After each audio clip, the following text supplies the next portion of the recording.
West ইন্ডিজের বিপক্ষে ৪১ বলে ৭২ রানের মারকাটারি ইনিংস খেলে বাংলাদেশ দলকে সিরিজের শেষ ম্যাচ জিতিয়ে ডাগআউটে বসে আছেন hard hitter batter Jaker Ali Anik. খানিক বাদেই দেখা গেল জাকেরের বুক চাপড়ে দিয়ে সাহস দিচ্ছেন বাংলাদেশ দলের সিনিয়র সহকারী কোচ মোহাম্মদ সালাউদ্দিন। সাদা চোখে মনে হতে পারে ম্যাচ সেরা পারফর্মারকে অ্যাপ্রিসিয়েট করছেন কোচ, কিন্তু না, জাকের সালাউদ্দিনের রসায়নটা অনেক পুরনো, অনেক গভীর। অনেকেরই মনে থাকার কথা সালাউদ্দিনের সেই প্রেস কনফারেন্সের কথা, যার কিছুদিন বাদে জাতীয় দলে চলে আসেন জাকের আলী অনিক। এসেই আলো কেড়ে নিয়েছিলেন নিজের প্রথম ম্যাচে, তবে এরপর কোথায় যেন হারিয়ে গেলেন, থেকেও যেন ছিলেন না থাকার মতোই। প্রত্যাশার বাস্তবতার মধ্যে ছিল দিনরাত ব্যবধান, চলতে থাকলো নানান সমালোচনাও। এরপর আরও একবার দৃশ্যপটে আগমন মোহাম্মদ সালাউদ্দিনের। বছর শেষের খুশি নগদে হবে বেশি। নগদ পেমেন্টে নির্দিষ্ট ক্যাটাগরির কেনাকাটায় ৩০০ টাকা পর্যন্ত ক্যাশব্যাক। চলতি বছর নভেম্বরের ৫ তারিখ জাতীয় দলের সিনিয়র সহকারী কোচ হিসেবে দায়িত্ব নিলেন সালাউদ্দিন। দেশি কোচ জানেন বুঝেন ক্রিকেটারদের সক্ষমতা দুর্বলতা।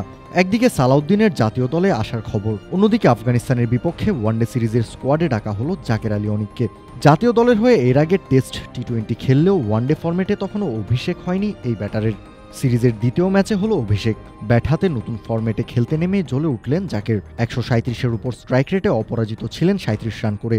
তবে শেষ ম্যাচে করেন হতাশ, করেছিলেন মাত্র ১ রান।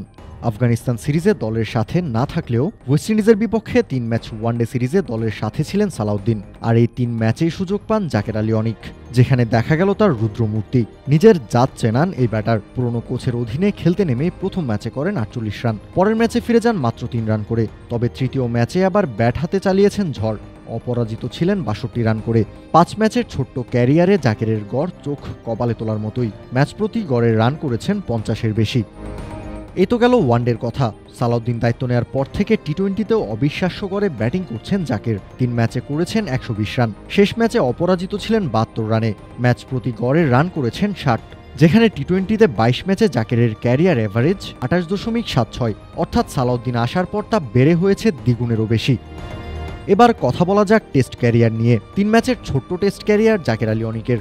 সালাউদ্দিন দলে যোগ দেওয়ার আগে টেস্ট খেলেছেন মাত্র একটি, ঘরের মাঠে সাউথ আফ্রিকার বিপক্ষে। ২ ইনিংস মিলিয়ে রান করেছিলেন ৬০, এভারেজ ছিল ৩০। এবার কোচ সালাউদ্দিন দলে যোগ দেওয়ার পর জাকের ওয়েস্ট ইন্ডিজে ম্যাচ খেলেছেন ২টি, ৪ ইনিংসে একটি ৯১ রানের ইনিংস সহ 50 করেছেন ২টি, মোট রান করেছেন ১৭৬, এভারেজ ৪০-এর উপর। ৪ ইনিংসে গড়ে ৪৪ রানে রান করেছেন জাকের। পরিসংখ্যান বলছে সালাউদ্দিনের জাতীয় দলে আসার পর পুনর্জন্ম হয়েছে জাকেরের। বাংলাদেশ ক্রিকেট সমর্থকরা নিশ্চয়ই চাইবে এই ধারাবাহিকতা বজায় থাকুক জাকেরের ব্যাটে। আর জাকের সালাউদ্দিন রসায়নের মতোই দেশে এই কোচের সাথে রসায়ন জমে উঠুক দলের প্রতিটা ক্রিকেটারের। কাউসার শান্ত, ক্রিক ফ্রেঞ্জি।